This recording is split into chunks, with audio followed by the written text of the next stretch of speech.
Seorang syekh, saya dengarkan ceramahnya, menarik sekali.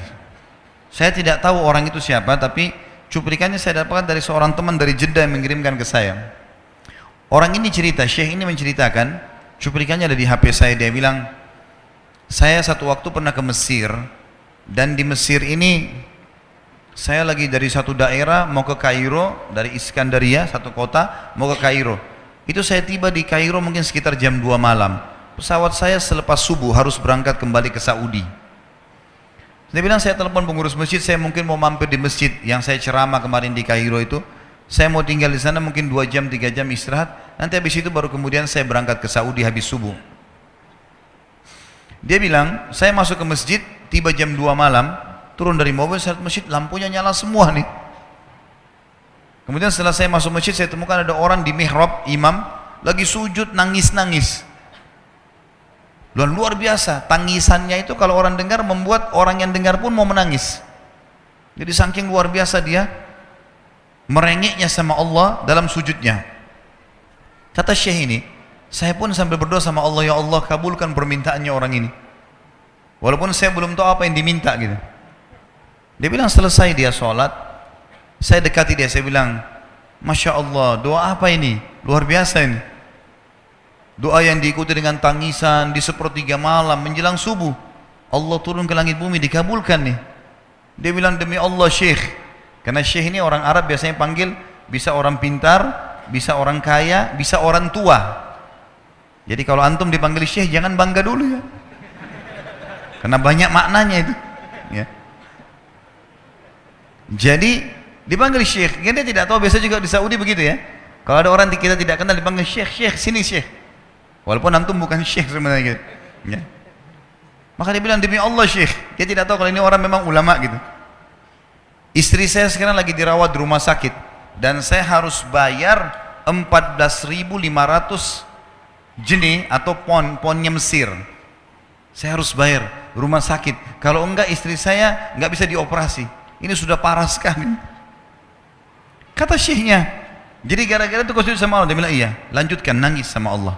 Allah tidak akan menyia-nyiakan orang yang ikhlas minta padanya. Lanjutkan, nikmati sujudmu. Pasti Allah akan berikan jalan keluar. Dia bilang, iya baik. Orang itu dia bilang kembali lagi ke mihrab, nangis lagi. Sholat sujud sama Allah, ya Allah. Dan dalam doanya begitu. Ya Allah, istri saya mau dibayar besok rumah sakitnya. Jumlahnya sekian, saya tidak pegang uang 1 jenih pun. Ini 14.500 jenih. Banyak sekali. Maka dia bilang, orang ini bilang, baiklah kalau begitu. Syekhnya ini bilang, saya mau tidur dulu. Saya istirahat 1 jam, menjelang azan subuh dia bilang, ada marbot masjid datang bangunin saya. Sudah azan, saya sholat qobliyah, sholat sunnatul fajr. Waktu iqamah, pengurus masjid tahu kalau dia ini ulama, dipanggil, dia bilang, syekh tolong jadi imam. Dia bilang, saya capek, baru istirahat 1 jam, 2 jam malam. Biarlah imam. Dia bilang, tidak apa-apa, ayat-ayat pendek aja, baca surah-surah pendek aja. Kata syekh, baiklah. Dia bilang, saya baca surah-surah pendek. Rupanya mikrofon masjid karena keluar di luar, ada satu pengusaha Mesir, apartemennya itu dekat masjid, dan dia suka ikuti ceramahnya syekh ini di YouTube. Dia bilang, turun dari apartemennya, ikut sholat berjamaah di masjid, karena dia kenal suaranya orang ini gitu. Begitu selesai sholat, dia bilang, saya lagi zikir, datang orang itu. Dia bilang, syekh, ahlan wa sahlan di Mesir. Saya salah satu penggemar anda di YouTube, dan saya dengar suara tadi. Saya tadinya mau sholat di masjid lain, saya ke masjid ini. Dia bilang, syekh, saya mau minta tolong satu hal. Kata syekhnya, kenapa? Dia bilang, saya sudah ngitung zakat uang perusahaan saya harus alokasikan 14.500 jenih. Kata syekhnya.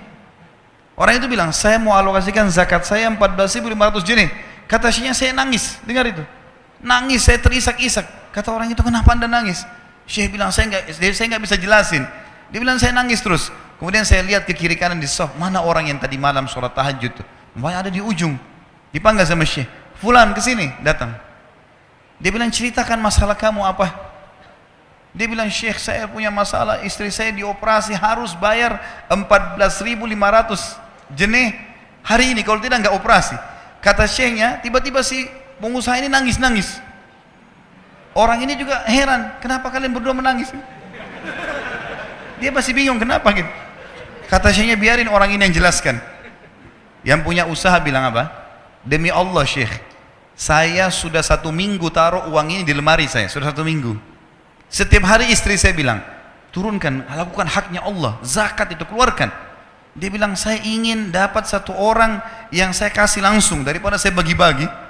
Saya mau 1 orang saya kasih, selesaikan masalah dia, dan Allah selamatkan saya di akhirat. Orang ini jadi nangis. Orang yang punya minta butuh nangis. Kata pengusahanya, ini uangnya silahkan, 14.500. Semoga Allah selesaikan urusan saya di akhirat gara-gara saya bantu kamu.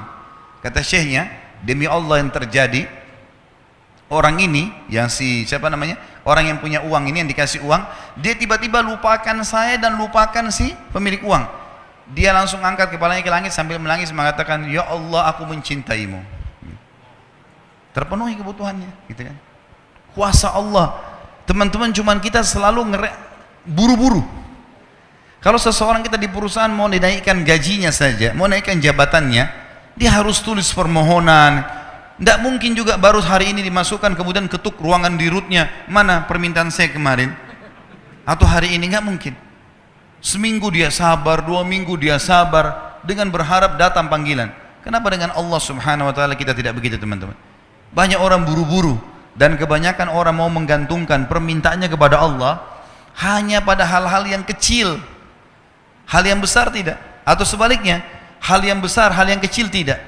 Kenapa tidak pernah minta sama Allah dikasih motor, dikasih mobil, dikasih rumah? Kenapa hanya minta kalau penyakitnya dihilangkan baru kembali kepada Allah? Itu pun seringkali kita jadikan Allah nomor 30 teman-teman sekalian. Ke dokter ini, ke dokter itu, resep ini, resep. Nanti kalau sudah mentok nggak bisa sembuh baru sholat tahajud. Hah? Salah. Islam mengajarkan kita apa? Sebelum makan berdoa, sebelum tidur berdoa, sebelum aktivitas berdoa, sebelum ke dokter doa dulu supaya Allah jadikan kesembuhan. Karena dokter resepnya cuma semoga lekas sembuh, tidak ada pasti sembuh. Makanya teman-teman sekalian, kembali kepada Allah adalah jalan yang paling luar biasa gitu. Coba merengek kepada Allah SWT. Allah pasti tidak akan pernah memungkiri janji-janjinya.